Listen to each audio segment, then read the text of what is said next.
The recording lasted exactly 5 minutes and 47 seconds. Madison played it back one more time in the darkness of her childhood bedroom.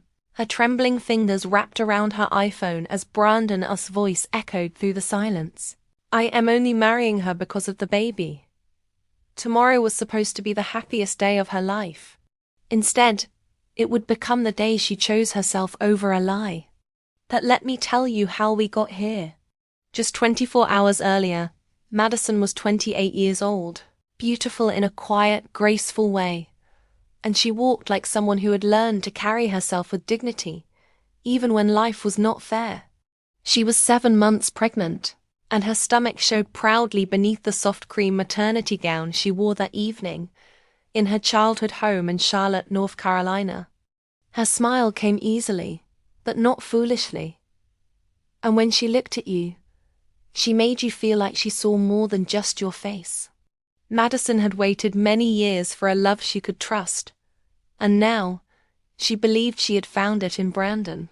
He was smart, polished, well-spoken, with that southern charm that could melt hearts from miles away. He always knew the right words to say, and how to say them with that smooth Carolina drawl. He made her feel safe. He made her laugh. He held her hands tightly when she was afraid of giving birth, and he whispered sweet things like, "You're my whole world, baby girl." Tomorrow they were getting married at First Baptist Church of Charlotte. The 2-story colonial house was full of noise. Cousins rushing up and down the hardwood stairs, aunts in aprons frying chicken in the spacious backyard kitchen, someone shouting from the hallway. Who kept the baby wipes inside the cooler? It was loud, joyful Southern chaos that filled every corner of the family home. Madison's mother, Patricia, was in her element, directing traffic like a seasoned wedding coordinator. She'd been planning this day since Madison was 12 years old, keeping a secret Pinterest board with over 500 pins of wedding inspiration. The kitchen island was covered with mason jars filled with baby's breath, and the dining room table had been transformed into a gift-wrapping station, where relatives were putting finishing touches on favors. Madison sat on the edge of her childhood bed, the same one she'd slept in through high school, gently rubbing her belly in circles. The room still held traces of her teenage years. A bulletin board with old photos from prom, her high school diploma hanging in a frame, and a small bookshelf filled with romance novels she'd devoured during summer breaks. Her white cathedral veil was hanging on the mahogany door, waiting for the next day. The veil had been her grandmother's, passed down through 3 generations of strong Southern women. It was made of the finest Belgian lace, with tiny pearls sewn by hand around the edges. Madison had dreamed of wearing it since she was 5 years old, playing dress-up in her grandmother's attic. Chelsea, her cousin and maid of honor, walked in without knocking. She always did. Chelsea was the kind of woman who commanded attention wherever she went. Tall, blonde, with curves in all the right places, and a confidence that bordered on arrogance. She'd been Madison's closest friend since childhood, but lately, something felt different about their relationship. "Madison," Chelsea said, chewing gum as she sat beside her on the quilted bedspread that their great-aunt had made by hand. "Are you just going to sit here till morning? You're not even going to do something special for your man?" Madison looked at her with a tired smile. The pregnancy had been exhausting, especially in the final trimester. Her feet were constantly swollen, her back ached, and she found herself emotional over the smallest things. "What kind of special thing?" Chelsea rolled her eyes in that dramatic way she'd perfected since high school. "You're about to marry the love of your life, and you won't even deliver his gift yourself. He's staying at the Hampton Inn and Suites uptown tonight. You can sneak in, give him that gold Rolex you bought, write a sweet note. It'll blow his mind." The Rolex had cost Madison 3 months of her savings from her job at the marketing firm downtown. She'd seen Brandon admiring it in the jewelry store window during one of their weekend strolls through South Park Mall. It was a classic piece, gold with a black face, The kind of watch that spoke of success and sophistication. She'd wanted to give him something meaningful, something that would remind him of this special time in their lives. Madison laughed softly. "Chelsea, I'm tired. My feet are killing me. I've been on them all day helping everyone with preparations." She'd spent the morning arranging flowers with her mother, the afternoon addressing last-minute invitations to extended family members who'd decided to come at the 11th hour, and the evening taste-testing the final menu with the caterer. Her body was running on adrenaline and excitement, but exhaustion was starting to creep in. Chelsea leaned close and whispered, her breath smelling of mint gum and the glass of wine she'd had with dinner. "Exactly why it'll mean even more. Do it for love, honey. Think about how romantic it'll be. Showing up at his hotel room the night before your wedding, surprising him with a gift in your love. It's like something out of a movie." Madison hesitated, twisting her engagement ring around her finger. It was a beautiful 2-carat solitaire that Brandon had presented to her on a sunset beach in the Outer Banks 6 months ago. The proposal had been perfect. He'd gotten down on one knee right as the sun was setting, painting the sky in shades of pink and orange. "You think it won't feel awkward showing up unannounced?" Chelsea stood up and placed her hands on her hips, striking a pose that reminded Madison of their teenage years when Chelsea would convince her to sneak out for late-night adventures. "It's your man. Your wedding is tomorrow. You're carrying his baby. If there's anyone who should knock on his door tonight, it's you." Madison thought about it for a moment, weighing the pros and cons. On one hand, she was exhausted and just wanted to rest before the biggest day of her life. On the other hand, the idea of surprising Brandon with a romantic gesture was appealing. They'd been so busy with wedding planning and preparing for the baby that they hadn't had much alone time lately. Then she stood up, her decision made. "All right," she said. "I'll go. But I'm not staying long. I need to get my beauty sleep for tomorrow." Chelsea smiled wide, and for a moment, something flickered in her eyes that Madison couldn't quite identify. "Good girl. Trust me. He's going to love this."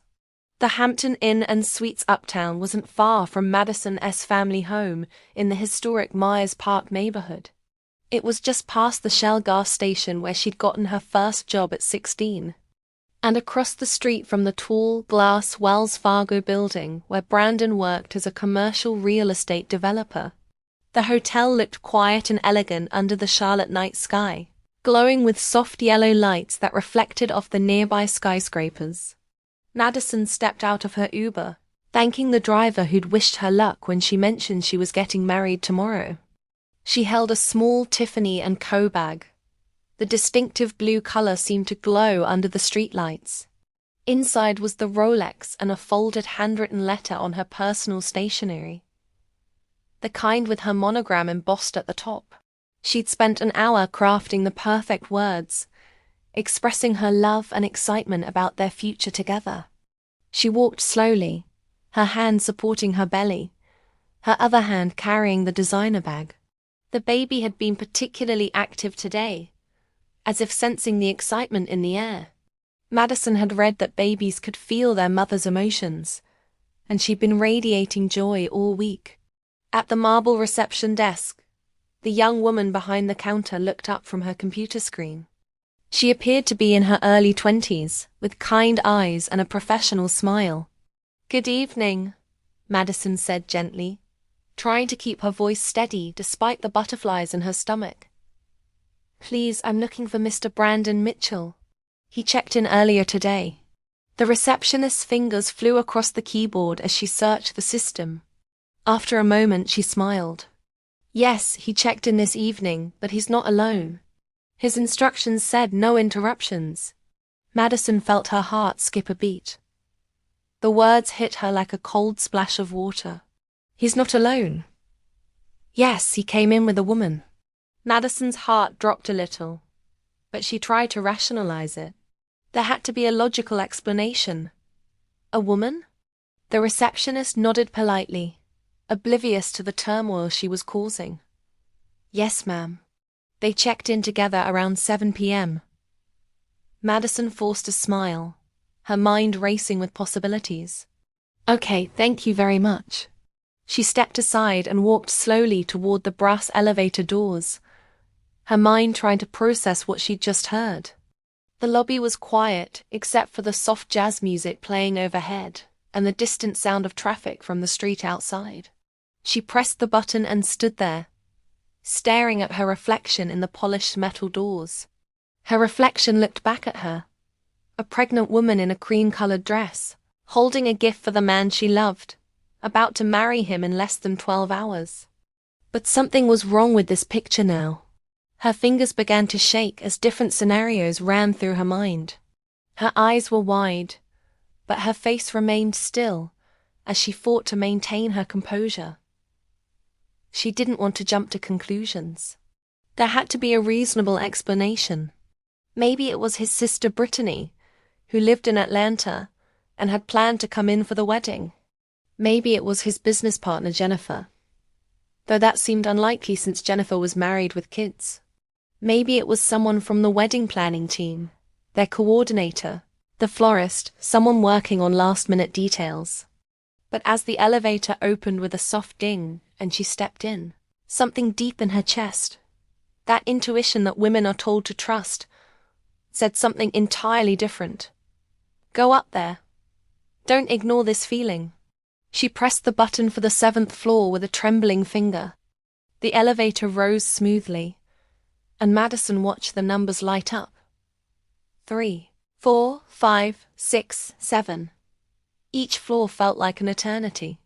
The hallway was silent and carpeted in deep burgundy, the kind of rich color that spoke of luxury and discretion. The air was cold from the AC, and she could smell the faint scent of cleaning products mixed with the floral air freshener the hotel used. Her Kate Spade flats, a gift from Brandon for her birthday last year, made soft tapping sounds as she walked down the hotel corridor. Room numbers passed by in a blur. 704, 706, 708, then 710. Then she paused. Room 712. The number seemed to glow in the soft hallway lighting. Madison stood there for a moment, gathering her courage. Part of her wanted to turn around, go back downstairs, and pretend this had never happened. But she'd come this far. The door wasn't open, but she could hear voices coming from inside, muffled at first, then laughter, and then a sound she didn't want to hear, moaning, intimate sounds that made her stomach turn. Her hand covered her mouth before the scream could escape. The Tiffany bag slipped from her other hand and hit the carpet with a soft thud. She moved closer, placing her ear carefully near the doorframe, her heart pounding so loud she was afraid they might hear it through the door. And this is how Madison found herself about to discover the truth that would change everything. It was Brandon's voice, clear, confident, laughing with that familiar southern accent she'd fallen in love with. But the words coming out of his mouth were like daggers to her heart. Madison is too emotional these days, always talking about our future and all that wedding stuff. Honestly, I'm only marrying her because of the baby. If she wasn't pregnant, I'd be out of Charlotte by now, probably in Atlanta or Nashville, somewhere with more opportunities. A woman giggled, a sound that was sickeningly familiar. You're so bad, Brandon. What if she finds out? She won't, he said with the confidence of a man who thought he was untouchable. She thinks this is love, but she's nothing without that baby. Once the wedding is done tomorrow, I'll control everything. Her family's money, the business connections, her trust fund.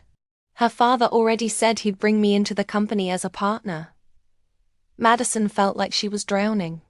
The man she'd loved for 2 years, the man whose baby she was carrying, the man she was supposed to marry in 12 hours, was talking about her like she was a business transaction. What about after the baby comes? The woman asked. Well, then I'll have an heir to the family fortune, won't I? And if Madison gets too difficult, well, divorce court in North Carolina can be very favorable to the father, especially when the mother is emotionally unstable. He laughed at his own words. More kissing sounds filled the air. The hotel beds squeaked under their weight. Then silence, followed by more intimate sounds that made Madison want to vomit. Her lips trembled as the full weight of the betrayal hit her. Her eyes filled with tears, but she didn't let them fall. Not yet. Not here. She reached into her Michael Kors handbag, another gift from Brandon, that now felt tainted, and pulled out her iPhone. With shaky fingers, she opened the voice recorder app and pressed the red record button. The app showed sound waves as it picked up the audio from inside the room. She didn't cry. She didn't scream. She didn't pound on the door or confront them. Instead, she stood there like a ghost in the hallway, listening, holding her phone steady against the door. She recorded every word, every laugh, every intimate sound. She recorded the proof of his betrayal, his admission that he was using her, his plans to control her life. The recording that would soon change everything lasted almost 6 minutes. 6 minutes that felt like hours. 6 minutes that destroyed the future she imagined and revealed the truth about the man she loved. When it stopped, she backed away slowly from the door, almost like a ghost floating down the hallway. She picked up the Tiffany bag from where it had fallen, the gift inside suddenly feeling like a weight she could barely carry. She walked back to the elevator, still recording the empty hallway as she moved, documenting every step of this nightmare. Her hand touched her belly again, but this time, it wasn't with joy or anticipation. It was with protection.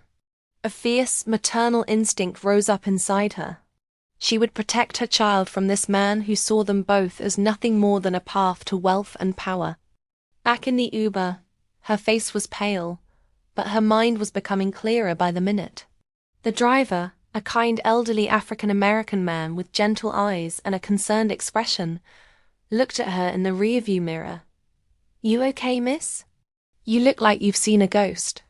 Madison nodded silently, not trusting her voice yet. The betrayal was still too fresh, too raw. She didn't go back home right away. She needed time to think, to plan, to figure out what she was going to do with this information. She asked the driver to stop at a nearby CVS pharmacy that was still open. Under the harsh fluorescent lights of the pharmacy, Madison moved like she was in a trance. She bought bottled water, tissues, and a new SanDisk memory card. At the checkout counter, the teenage cashier smiled at her and said, "Getting married soon?" Noticing the engagement ring. "Tomorrow," Madison replied quietly. "How exciting! Congratulations." Madison managed a weak smile and thanked her, then went outside to the parking lot. Under a streetlight, she copied the recording to the memory card, her fingers moving with mechanical precision. Then she sent a backup to her Gmail account, and another to her iCloud storage. She wanted to make sure this evidence was protected. Then she sat in the car for 5 minutes, just breathing deeply and letting the reality of the situation sink in. The driver didn't say anything. He just waited, occasionally glancing at her in the mirror with fatherly concern, sensing her pain without needing to know the details. Madison finally looked out the window at the Charlotte skyline, the city where she'd been born, where she'd grown up, where she'd planned to raise her family. The lights twinkled like stars, beautiful and distant. "I am not the fool you think I am, Brandon," she whispered to herself, her voice growing stronger with each word. "Tomorrow I'll show you exactly who you're dealing with." And that's how Madison found herself back in her childhood bedroom at 1:30 a.m., playing that damning recording one final time before the most important day of her life. But now it wouldn't be important for the reasons she'd originally thought. She looked around her childhood room, at the photos of her and Brandon on her dresser, at the wedding dress hanging in her closet, at the pile of thank you cards she'd already written for wedding gifts. Everything looked the same. But everything had changed. Madison didn't sleep that night. She couldn't. Her mind was too busy planning, strategizing, preparing for war. She lay on her side, staring at the wall, listening to the sounds of the house settling around her, and making mental lists of everything she needed to do. By the time the sun came up at 6:30 a.m., the colonial house was already buzzing with activity. Madison could hear her mother directing vendors over the phone, coordinating final details for the reception. Women were arriving to help with food preparation. Her aunts, cousins, and family friends who'd volunteered to make the day special. In the kitchen, the scene was controlled chaos. Women were peeling sweet potatoes for the signature side dish that had been served at family weddings for generations. Others were arranging flowers, polishing silver serving pieces, and setting up the coffee station that would fuel everyone through the long day ahead.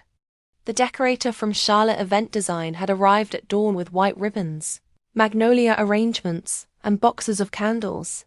The living room was being transformed into a pre-ceremony gathering space, with elegant floral arrangements and framed photos of the couple throughout their relationship.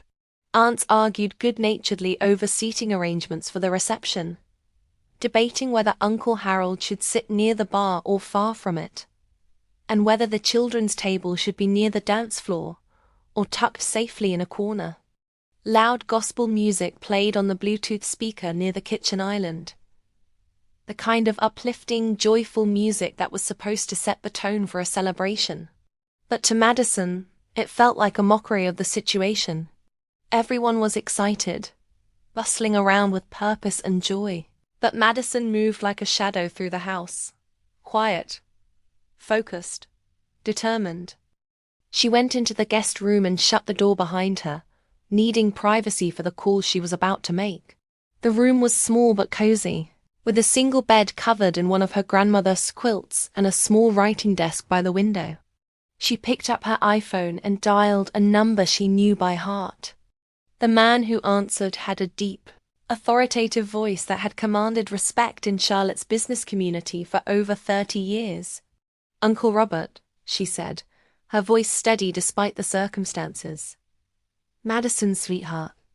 You're up early. Is everything okay? Getting nervous about the big day?" Robert Hamilton was her father's older brother and the family's most successful businessman. He owned a chain of luxury car dealerships across the Carolinas and had been an early investor in Brandon's real estate development company. His investment had been a wedding gift of sorts, a way to help the young couple get started in life. "No, sir. I need your help. Please don't ask questions right now. I'll explain everything later, but I want you to pull out your investment from Brandon's real estate development company." The silence on the other end of the line lasted for several seconds. Robert Hamilton was not a man who made hasty decisions, and he was clearly processing this unexpected request. "Pull out? Madison, the wedding is in 6 hours. I know exactly what time it is. That's why I'm asking now, before it's too late. Did he do something to hurt you?" Madison's lips tightened. She could hear the protective anger already forming in her uncle's voice. "Yes, but I can't talk about it over the phone. I just need you to trust me on this." Another pause. Then the voice said softly, "You know I've always trusted your judgment, sweetheart. If you're asking me to do this, you have a good reason. I'll make the calls this morning. Thank you.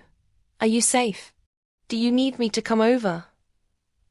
"I am now, and I'm going to handle this myself." "Good. I'm proud of you, sweetheart. Whatever he did, you're stronger than you know." She ended the call and immediately made the next one.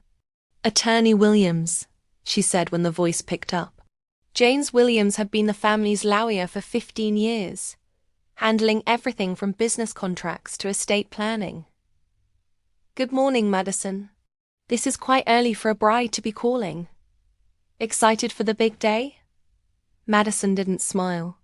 She could hear the cheerfulness in his voice, the assumption that this was a happy call from a nervous bride. "Mr. Williams, I need you to cancel the marriage license. I want it withdrawn from the Mecklenburg County Registry completely." The silence that followed was deafening. She could almost hear him processing the request, trying to understand what could have happened between yesterday and this morning. Wait, what? Madison, what's going on? I'll pay any extra fees, any penalties, anything required. Just make sure that license is not valid today. Not even for 1 second. Madison, is this about Brandon? Did something happen? Are you sure about this? I've never been more sure about anything in my life. The lawyer sighed deeply. James Williams had seen a lot in his career, but emergency marriage license cancellations on the morning of the wedding were rare. All right, I'll call the registrar's office as soon as they open at 8 a.m. But Madison, please be careful. Whatever's happening, make sure you're safe. Just do it. I'll send you a formal email request now. Okay, I'm on it. And Madison? If you need anything else, anything at all, you call me immediately. Madison hung up and finally exhaled properly for the first time since she'd heard those words through the hotel room door. She had no diamond ring on her finger yet. The engagement ring was still there, but after today, she would make sure she never wore Brandon's wedding band. By 8 a.m., the house was in full wedding preparation mode. The smell of frying chicken wafted from the kitchen, mixed with the scent of fresh flowers and the lingering aroma of coffee. Chelsea walked into Madison's room holding 2 plates of shrimp and grits, one of Madison's favorite comfort foods. "Morning, bride-to-be," Chelsea said, her voice bright and cheerful as she acted like nothing had happened. "You didn't eat dinner last night, so I brought you something from your mama's kitchen." Madison looked at her cousin, really looked at her. Now that she knew the truth about Chelsea's eagerness to send her to that hotel, everything looked different. Chelsea's smile seemed forced, too wide. Her voice was too sweet, like honey covering poison. Her eyes kept darting away, unable to hold Madison's gaze for more than a few seconds. The betrayal cut deep, possibly even deeper than Brandon's. Chelsea had been her confidante, her maid of honor, her friend since childhood. They'd shared secrets, dreams, and fears. And all the while, Chelsea had been plotting behind her back. "Thank you," Madison said carefully, taking the plate without touching the food. Chelsea sat beside her on the bed, the same spot where she'd convinced Madison to go to the hotel just hours earlier. "Are you okay? You look tired. Did you not sleep well?" "I couldn't sleep." That was certainly true, though not for the reasons Chelsea might think. "Oh, it's just wedding nerves. Totally normal. Big day today, right? In just a few hours, you'll be Mrs. Brandon Mitchell." Madison smiled faintly and nodded. "Yes, big day." "I saw your Vera Wang dress hanging on the door," Chelsea said, grinning as she gestured toward the closet. "You're going to look like an absolute queen walking down that aisle." "I hope so." Chelsea picked up one of the pearl bracelets from Madison's dresser, a gift from her grandmother, and casually put it on her wrist, admiring how it looked against her skin. "I wish I was in your shoes. Brandon is such a real catch. Handsome, successful, rich, and so devoted to you. You're living every woman's dream." Madison turned her head slowly, studying her cousin's face. "Devoted?" Chelsea froze for just a fraction of a second, then laughed quickly, a sound that seemed too loud in the quiet room. "Of course, I mean, look how he loves you. You're so lucky." Madison nodded and stood up slowly. "Thanks for the food. I think I need to start getting ready soon." Chelsea stood too, smoothing down her sundress. "Sure thing. Just call me if you need anything. Anything at all. I'm here for you, cousin." As soon as the door closed behind Chelsea, Madison locked it firmly. She walked to the antique mirror that had belonged to her great-grandmother and looked at her reflection. She touched her long brown hair, ran her hand over her belly where her child was growing, and looked into her own eyes. "Tomorrow I'll show you both who you played with," she whispered to her reflection. The morning passed in a blur of activity. The photographer arrived to take getting ready photos.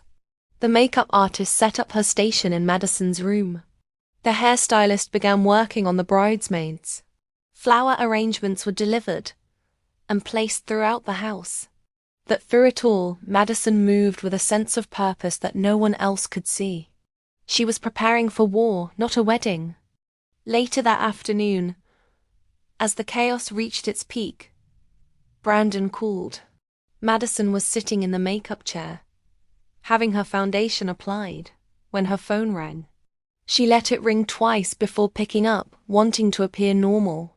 "Baby," his voice came through, smooth and sweet with that Carolina charm that had once made her heart flutter. Now it made her stomach turn. "How's my beautiful bride doing?" "I'm fine," she replied, keeping her voice steady.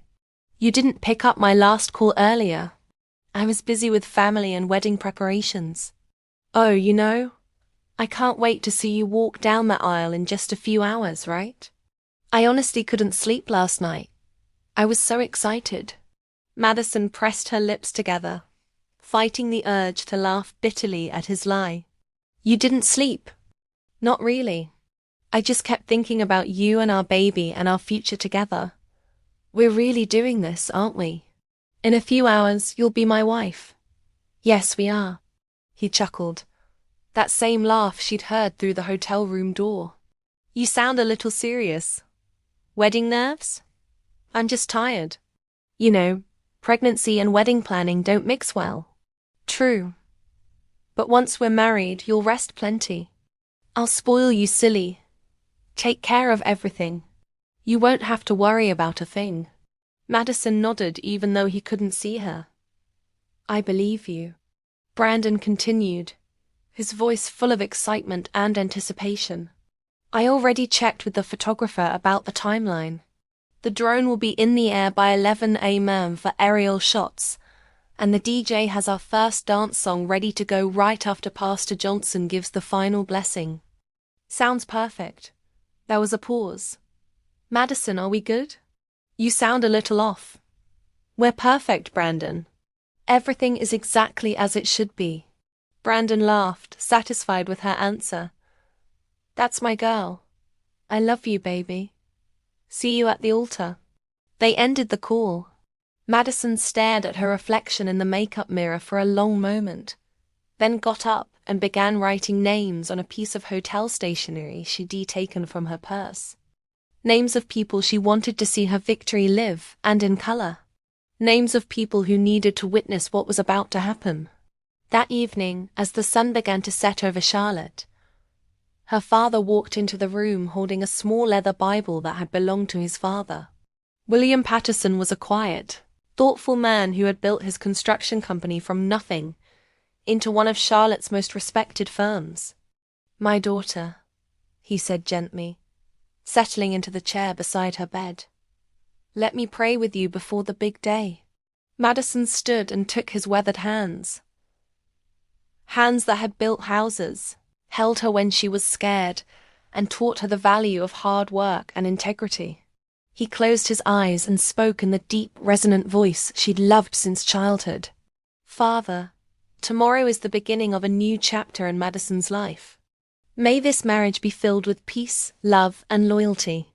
May she find happiness and strength in her union, and may her child be born into a home filled with joy." Madison said nothing, but her hands trembled slightly in his. She thought about the prayer he was offering and how different tomorrow would be from what he imagined. "Amen," he whispered. She opened her eyes slowly and nodded. "Amen." But in her heart, she prayed a different prayer entirely. "Let the truth be louder than his lies. Give me strength to do what I need to do." The next morning dawned clear and beautiful. The Carolina sun rose quietly over Charlotte, painting the sky in soft shades of pink and gold. Birds sang their morning songs in the oak trees that lined the neighborhood streets. Flowers opened in gardens throughout Myers Park. The world acted like everything was fine. Like this was just another beautiful day for a wedding. But Madison knew better. She sat in the makeup chair in her childhood bedroom, staring at her reflection as the artist from Charlotte's Premier Beauty applied powder to her face with gentle, practiced strokes. "You're remarkably calm," the woman said, impressed by Madison's composure. "Most brides are shaking like leaves by now, or crying, or having some kind of breakdown.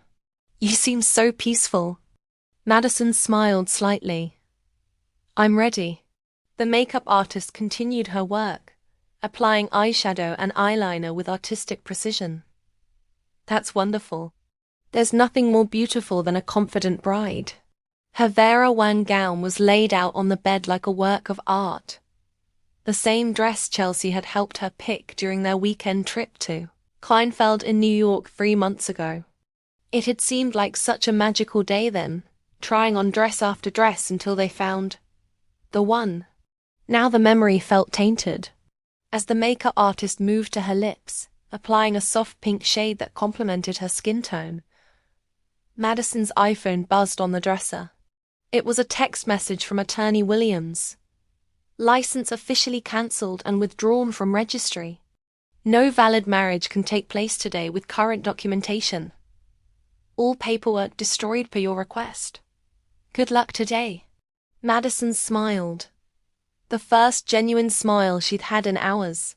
Downstairs, the scene was one of controlled chaos mixed with excitement. Brandon had arrived early, looking handsome and confident in his charcoal grey Armani suit. The suit fit him perfectly, tailored to emphasize his tall, athletic frame. He'd gotten a fresh haircut from the Gentleman's Quarter, Charlotte's most exclusive men's salon, and his Italian leather shoes were polished to a mirror shine. He stood outside on the wraparound porch, greeting guests as they arrived, playing the role of the perfect groom. He was laughing, shaking hands with Madison's male relatives, and making small talk about business and sports. To everyone watching, he looked like a man who couldn't wait to marry the woman he loved. He had no idea what was coming. Chelsea stood beside him in her rose gold bridesmaid dress, the color chosen specifically to complement Madison's gown. She was grinning and taking photos with her iPhone, capturing candid moments of the pre-wedding excitement. She kept stealing glances at Brandon, and when their eyes met, she would quickly look away and smile to herself. But inside, she was burning with a pride that bordered on arrogance. She thought she had won. She had slept with the groom the night before the wedding, and her cousin Madison had no idea. She imagined herself as the other woman, the secret lover, the one who really knew Brandon's heart. Or so she thought. Madison watched them both through the bay window of her childhood bedroom, studying their body language, their interactions, their shared secrets. She wasn't angry anymore. The rage had burned through her system during the long, sleepless night, leaving behind something much more dangerous. Cold, calculated determination. She was ready. Back in her room, she pulled out the memory card containing the recording and slid it into a small Bluetooth audio device she'd ordered online months ago for a work presentation. She'd tested it that morning to make sure it worked perfectly. First Baptist Church of Charlotte had a state-of-the-art sound system that had been updated just 2 years ago. The microphone was wireless, and the speakers were positioned throughout the sanctuary for optimal sound quality.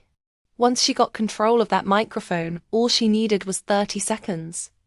She carefully placed the small device inside her white rose bouquet, hiding it among the flowers and greenery where no one would notice it. The roses were perfect and fragrant, arranged by Charlotte's most exclusive florist, and they would serve as the perfect hiding place for her secret weapon. Then she whispered to herself one more time, practicing the words she would say. Not every bride gets to wear a gown and walk into her freedom. The wedding convoy was ready by 10:30 a.m. The white Rolls-Royce that would carry Madison and her father gleamed in the morning sunlight, decorated with white ribbons and trailing ivy.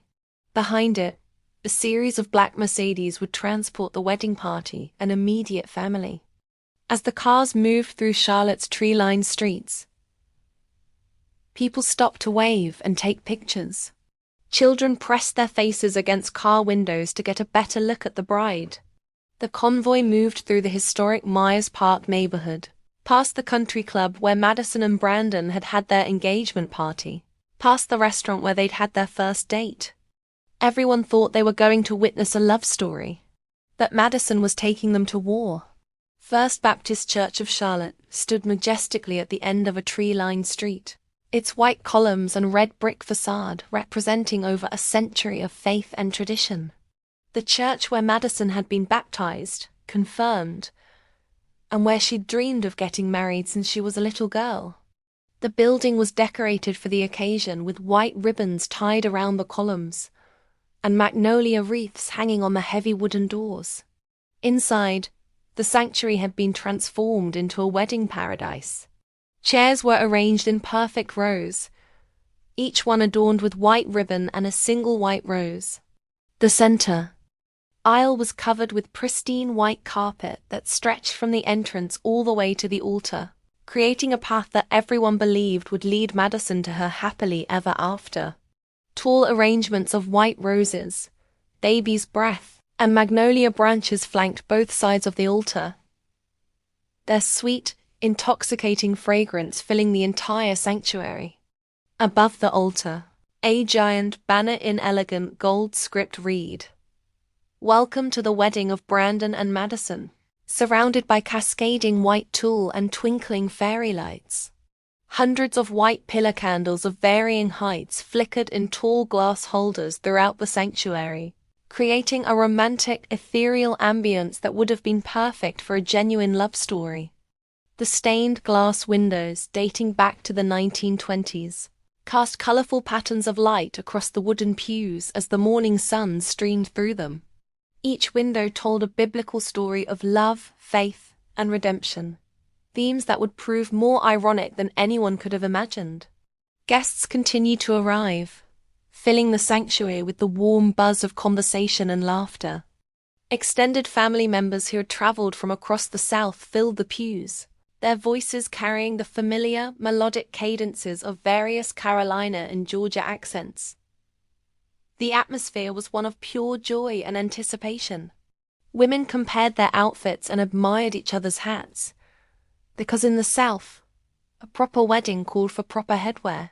Men loosened their ties slightly in the growing warmth of the sanctuary and discussed everything from college football to local politics. When Madison entered the church, the organist began to play the traditional wedding march. The melody filled the space, grand and solemn, as 300 guests rose to their feet in reverence. The ushers guided her slowly down the aisle. Brandon's face lit up like a Christmas tree when he saw her. He couldn't stop smiling, his eyes bright with what everyone assumed was pure joy and love. He leaned toward his best man and whispered, "She came. God, she looks incredible." As Madison walked slowly down the aisle, every eye in the church was on her. Her relatives smiled through happy tears. Her mother dabbed at her eyes with a lace handkerchief. Elderly aunts nodded approvingly at how beautiful she looked. But Madison's eyes were locked on Brandon's face, studying every micro-expression, every fake smile, every calculated gesture. She didn't look left or right. She didn't wave at family members. She didn't smile back at friends who had traveled from across the country to be here. She reached the altar where Pastor Johnson waited with his Bible and his warmest smile. Her father lifted her veil and kissed her forehead tenderly, whispering words that only she could hear. "I love you, sweetheart. Be happy." Then he placed her hand in Brandon as a symbolic gesture of one man giving his most precious treasure to another. If only he knew he was handing his daughter to a snake. Pastor Johnson smiled warmly at the couple and raised his wireless microphone. "Good morning, everyone. What a glorious day the Lord has given us. Today is a special day. A day where love wins, where two hearts become one, where we witness the beautiful mystery of marriage. Madison's fingers tightened imperceptibly around her bouquet. Her heart was beating like a war drum inside her chest, but her face remained perfectly calm. Pastor Johnson continued for several minutes, blessing the couple, talking about unity, love, and trust. Then he looked at Brandon. "Groom, it's time to say your vows." Brandon smiled proudly and took the microphone with the confidence of a man who believed he had already won everything he wanted. "Madison," he began, his voice smooth and practiced. "From the first day I met you at the Charlotte Country Club, I knew you were special. You brought peace into my life. You brought joy. You brought a future." He paused for dramatic effect, letting his words sink in as murmurs of awe rippled through the congregation. "You carry our child," he continued, "and with each day you carry more of my heart. I promise to love you, protect you, and be your partner in everything. Today I give you my word. Forever." Everyone clapped. Some people wiped their eyes. Chelsea watched from the front row with a small secret grin. She kept glancing between the couple and her phone, secretly recording everything. Brandon handed the microphone back to the pastor. Now it was Madison's turn. Pastor Johnson turned to her. "Bride, your vows, please." Madison didn't move. There was a pause. Then slowly she took the microphone, but instead of speaking, she reached down into her bouquet and pressed the button on the small device. It connected. The sound system crackled. A second later, a voice played loudly from the speakers. "Madison is too emotional these days, always talking about our future and all that wedding stuff. Honestly, I'm only marrying her because of the baby. If she wasn't pregnant, I'd be out of Charlotte by now." A woman giggled. "You're so bad, Brandon. She thinks this is love, but she's nothing without that baby. Once the wedding is done, I'll control everything. Her family's money, the business connections, her trust fund." The church exploded. Women screamed. One elderly man fainted. "Is that Brandon's voice? What is happening?" Someone stood up. "Turn it off." But Madison stepped forward. "No," she said calmly. "Let it finish." Brandon's face turned white. He reached desperately for the microphone, but Pastor Johnson held him back. "Madison," the pastor said, "what is this?" She turned to face the crowd. "This," she said softly, "is what happened last night. While I was home, praying for this day, this is what my groom was doing." She held up the microphone. "What you just heard was recorded on the 7th floor of the Hampton Inn and Suites Uptown, room 712. That's where my groom and his real lover spent the night." Gasps turned to murmurs. iPhones came out. People began recording. Brandon stepped forward, trying to speak. "Madison, it's not what you think." She turned to him sharply. "Not what I think? You mocked me. You said I was nothing without this baby. You laughed about controlling my life." Brandon reached for her hand. "Please, let me explain." She pulled away. "Don't you dare touch me." Chelsea was now pale and shaking. She tried to leave the row quietly, but Madison's voice rang out. "Oh, and before anyone asks who the other woman is, look no further." She pointed at Chelsea. "Meet my cousin, maid of honor, and the woman my groom slept with last night." The church exploded again. Women screamed in outrage. Men stood up, shouting. Brandon froze. Chelsea covered her face. Pastor Johnson looked stunned. Madison removed the veil from her face. She lifted her head and looked out at the guests. "I came here today to marry a man I thought loved me, but instead I found out the truth just in time." She took off her engagement ring and dropped it on the floor. "I won't cry today. I won't run. I will walk out of here, head held high." She stepped off the altar. People stood to their feet, some shocked, others applauding. Brandon stood frozen in place, his mouth open but no words coming out. Madison turned to the choir. "You may start singing now, but not for a wedding. Sing for freedom." Then she walked down the aisle, bouquet still in hand, dress flowing behind her like a queen in battle. As she reached the doors, the gospel choir began to sing. Guests clapped slowly, then faster, then loudly. iPhones were everywhere. The bride didn't look back once. Outside, the Carolina sun hit her face. Fresh air filled her lungs. Her baby kicked, and for the first time in days, she smiled.